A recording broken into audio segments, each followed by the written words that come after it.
Hello everyone, my name is Mike and this is Matrix to Paradise. This channel is about my journey, documenting my journey from working in the Matrix, basically doing jobs that we don't want to do. Not that I don't mind trucking is fine, but I'd much rather be doing something else. So this channel is about my journey from working for somebody else and making them rich to going and doing what I feel is fun to do and that I want to do. So Matrix is basically the societal trap that you're caught into, and paradise is basically where you want to be. That's the way I interpret it, and that's why I named the channel Matrix to Paradise. So anyway, I got this load that I have now in Kansas City, Missouri. Picked it up from the same place that I dropped off the last load, Owens Corning. Or I'm sorry, not this load right here. This load's a different load. I just dropped off that load, and I picked up this load this load is going from Dallas, because I'm in the Dallas area right now. Actually, I'm in Wilmer, Texas, which is just south of Dallas. So I picked this load up just a minute ago after I had already dropped off the last load at Owens Corning. So I picked up this load, and this load is going to New Braunfels, Texas, which is just a tad bit north of San Antonio. And then right after I drop off that load, I'm going down to just south of San Antonio, and I'm picking up a load going I don't know what it is, where it's from, where it's going. Hold on, I'll tell you really quick here, or what it is. Let's see, pre-plan right there. This one's Carrier. Okay, so Carrier is an air conditioning company. So I must be picking up air conditioners or parts for air conditioners or something. And I'm going from San Antonio, Texas, all the way to Sacramento, California, which is like almost 1,800 miles, which is going to be a really nice little load. That's going to be great. So I'm happy about that. A lot of miles. Anyway, so I'm here in Wilmer, Texas. I've stopped at the Crete Carrier terminal here, and they've got this place all jacked up. They're building, I'll show you here. They're putting in a new parking lot over there, I guess. There's the one of the gates that we came in right there. I come in that gate right there all the time. They got these guys over there clearing off this big lot over there. I think they're going to put more parking over there, which is a good thing because this is all dirt and they got us all stacked up in here. So you're trying to get a spot to park in. The Dallas area, if anybody out there is trucking or has been a trucker in the past, they know that some of these metro areas are a pain in the neck to try and find parking. The truck stops get filled up, early. So the stops get filled up and you're looking for a spot to park. Thankfully, we have a terminal here and you can park for free in there and not have to worry about it. And, you just go to the truck stop and get whatever you're going to get and then come over and park in your terminal, which is very convenient for this area. This is one of the few areas where it's kind of a pain in the neck. LA is another one. Let's see, where else? Any of the East Coast cities but thankfully I don't have to go there anymore. Anyway, so I'm here in Wilmer, Texas, and I'm going to take this, like I said, down to New Braunfels and then out to San Antonio and then out to Sacramento. So that's what I'm doing. I kind of want to hit on something today I was thinking about. As you know, I drive all over the whole country, and I have a lot of time on my hands to think about and ponder the universe. Ponder everything. So, I was thinking about how I got to this point and, what it took for me to figure everything out and the stuff that I did in the past and, if I regret any of it. And, I have to look back and say, I don't regret the past. It's kind of stupid to regret the past because it doesn't do you any good. If you did something stupid in the past and you knew at the time it was stupid, then you should regret that because you're a moron. But if you did something that you didn't really know it was not the right thing to do, you can't really you can't really beat yourself up over it because you didn't know. Only time will tell, and there's a lot of lessons in life that I believe anyway, that you learn just by trial and error. And some of the things that I learned, like getting married that I shouldn't have done, are things you have to go through. A lot of people, you could tell, when I was 18 years old, you couldn't tell me anything. I can't go tell an 18-year-old kid something and he's going to listen to me. He's going to listen. Even if it was my own kid, they won't listen. And I understand why, because when you're 18, you think you know it all. You think you have the world by the balls. And you don't. And you learn that later on with, and that's wisdom. So you accumulate that after a while. But anyway, I was thinking back about things and about how I could have done things differently. And, there's not really a whole lot that I could say that I could have done differently that I could have, that I could have easily found out back then, I'm sure that there was a way, and, if I would have dug deeper, maybe I could have figured out the way and all that. But, you never know. You can't second guess that stuff. But if I was to advise people today, if they really wanted to ask me, there are some things that I would tell them. And, one of those things I would tell them is, here, let me get to the point. Go back a little bit. When I was younger, in my generation, okay, Gen X, I'm Gen X, so anywhere from 1965 to 1980 birth dates, I think it is. So Gen Xers, we were taught by our parents, go to college, get a degree, that's how you're going to make the big bucks, right? Well, the problem is that I didn't know what I wanted to do. There was not a job that I could think of that I could, if I could have found a way to take a college degree course that would have given me a job as a traveler, I would have done it. I would have done it in a heartbeat. Now, there was probably some ways that I could have, I don't know, how would you say it, but there are some studies that I could have gone into that could have looped me around to that, but not a direct path, though. Back in the day when you had people that were travelers, most of them were like journalists or archaeologists or,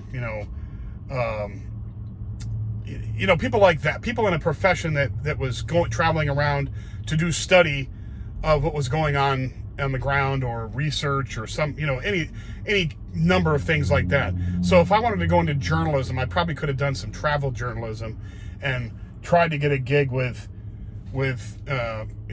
Frommer's or Rand McNally or some of these travel booklets they used to have back then. You used to go down to the library and look up the travel booklet and you'd read about what was available in the countries and stuff. Whereas now you just go on the phone and it's right there. So, there's people on the ground, like individuals that live there that send in the information. Now, you don't need to send somebody all over the world to go do that. There are people there now that are doing it. So, exactly what I'm going to be doing. So, there wasn't a direct path. So, not that I could figure out anyway back then. And you still had to make money somehow. You had to.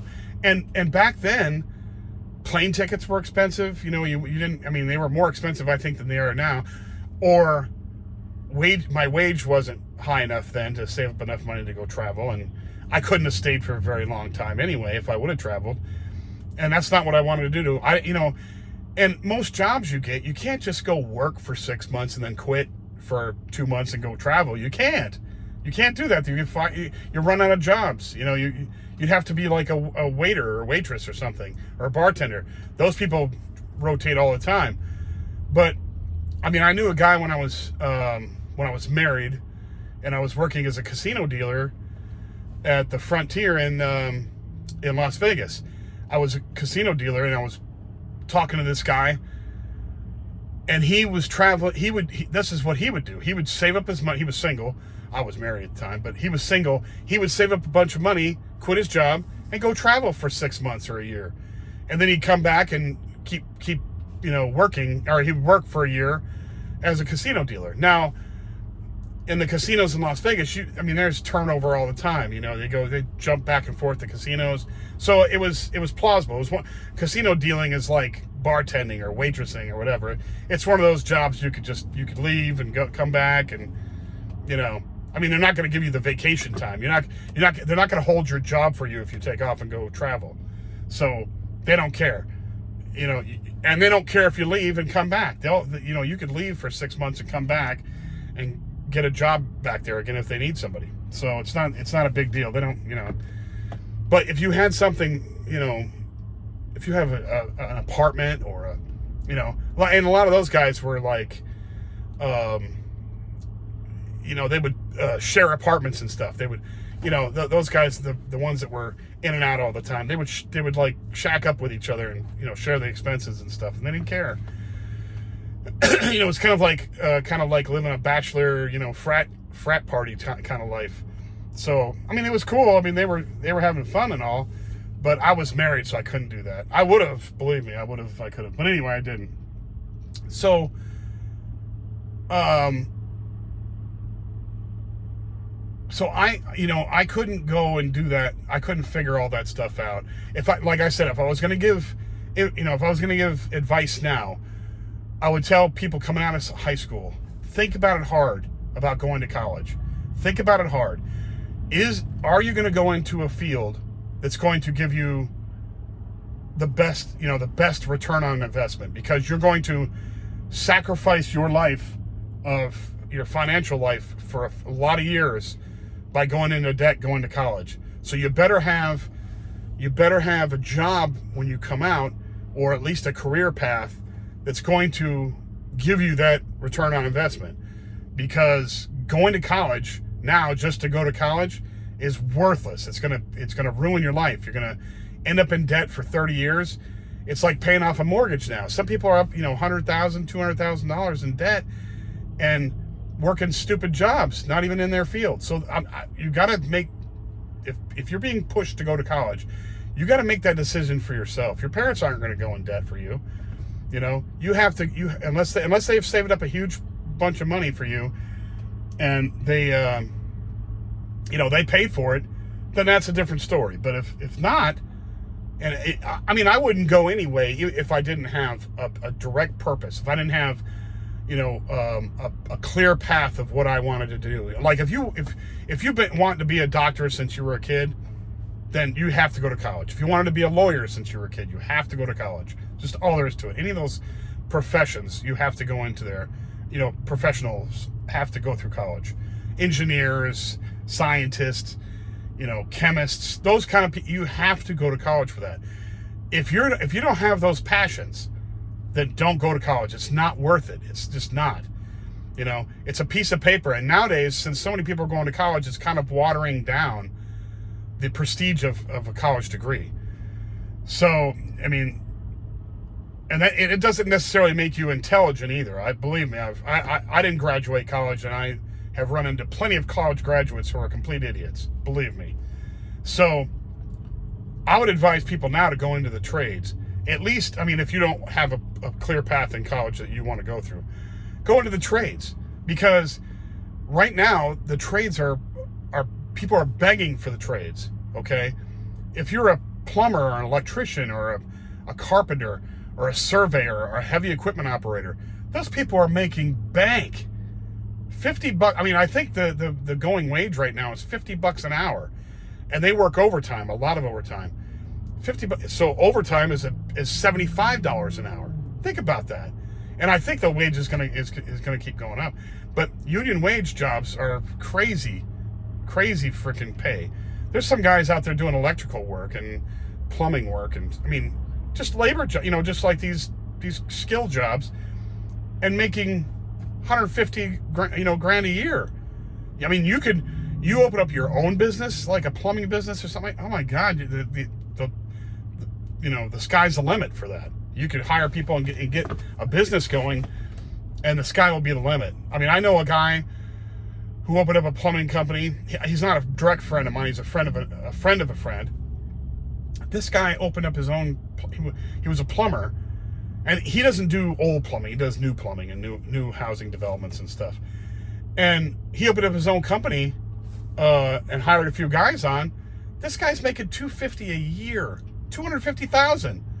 Okay, and he has no debt whatsoever as far as college degree debt, none. So this guy is like living high in the hog, and he was only, I think the guy was only like 30 when he opened. He could have opened his business before that. But anyway, so I would advise people to get into the trades, because then you have something. You have a skill, okay? And you could always, I mean, if you're an electrician, my God, that's a specialized skill, and you have to be licensed for that. And they're needed everywhere. So you could move anywhere in the country you want to move, and still make great money. Okay, so like that, those kind of jobs are, the bottom line is, you go to work. You want to go to work and do something that you enjoy doing. However, if you can't do something you enjoy doing, you need to save money so that you can figure out a way to go do what you want to be. Like me, I have to work in this job right here to save the money to go overseas to do what I need to do. I just so happen to be at the age now where I'm close to retirement, so I can save enough money to cover the gap between retirement age for Social Security and all that. Now, that's just a safety measure, okay? Now, if I really had the cojones to do this, I would have left a long time ago and just tried to wing it and live on live on the cheap. Now, you can live on the cheap. There are ways to do it. I've talked to people who do this. There's a guy in the Philippines right now. Now he's a diver. He opened up his own dive business over there, but he wasn't always doing so great. But he was smart. He used his brain. Food in some of these countries is cheap as hell.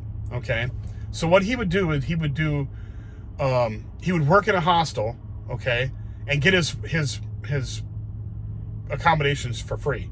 If you work at a hostel, you get your accommodations for free. So in the daytime, he would work in the hostel, handing out rooms and helping clean the rooms up and do all the stuff with the hostel. At nighttime, he'd work in the bar a few times a week so he could get his spending money. So he had money to eat and do all that. So he was already living overseas, just doing hostel work until he could figure out what he wanted to open up his own business and all that. And I thought that was brilliant. Now he had to work, he was putting in hours and stuff doing this, but he wasn't, he was doing it for a purpose, and he was there where he wanted to be. So he figured out what it took to open up a business over there, and he left the hostel, and he had saved his money, and he went on from there, because he was making tips and stuff at the bar. Okay, he was getting paid a cheap salary, overseas, but he was getting tips from people at the bar, the hostel bar.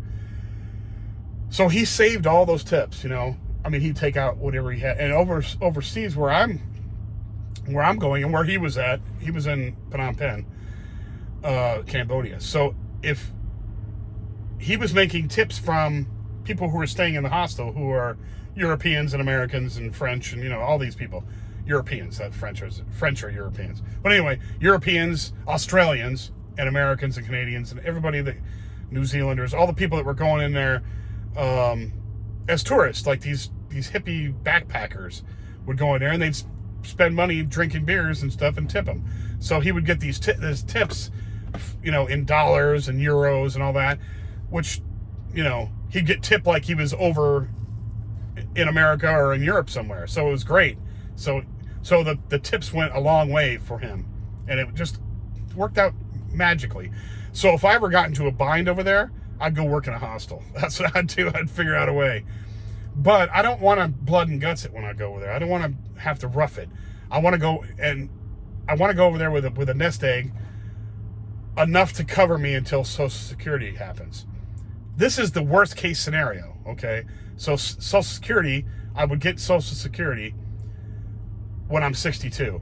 And then I could, if I did nothing, just sat on my ass and drank beer, I want to be able to have enough money to live, to eat and have a roof over my head and, clothes on my back and the whole 9 yards. So now, granted, it's a lot cheaper over there to do all this, but that's what I am doing right now, is working in this truck to save up the money to cover that gap. But anyway, if you think outside the box on some of this stuff, you can actually get your stuff done.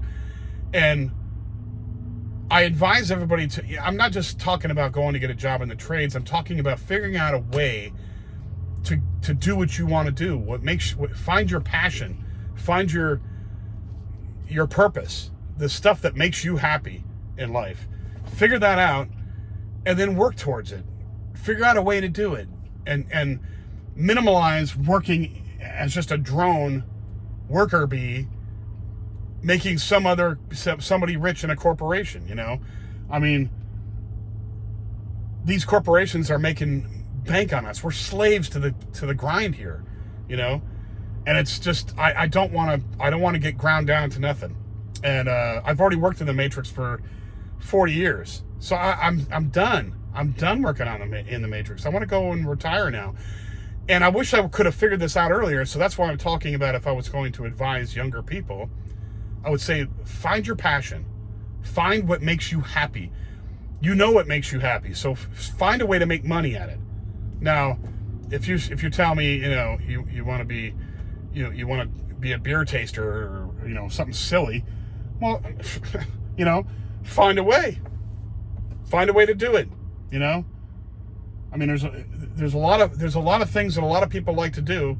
They just can't find a way to make money doing it. You just got to figure it out. I want to travel and make money traveling, so I'm going to figure it out. I'm going to do it. Just keep pushing it. Just like Ray Kroc said. Ray Kroc was the guy that took McDonald's into the stratosphere.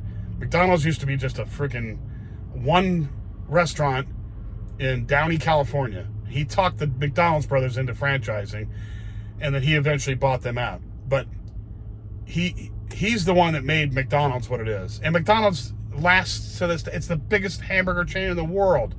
I think nearly every country in the world, except for a few, has a McDonald's in it. So the guy, and you know what's funny about Ray Kroc? He didn't even succeed until he was in his 50s. He was still being a slave. He was grinding in the Matrix, still working in the Matrix in his 50s. He finally figured it out with McDonald's. So never quit.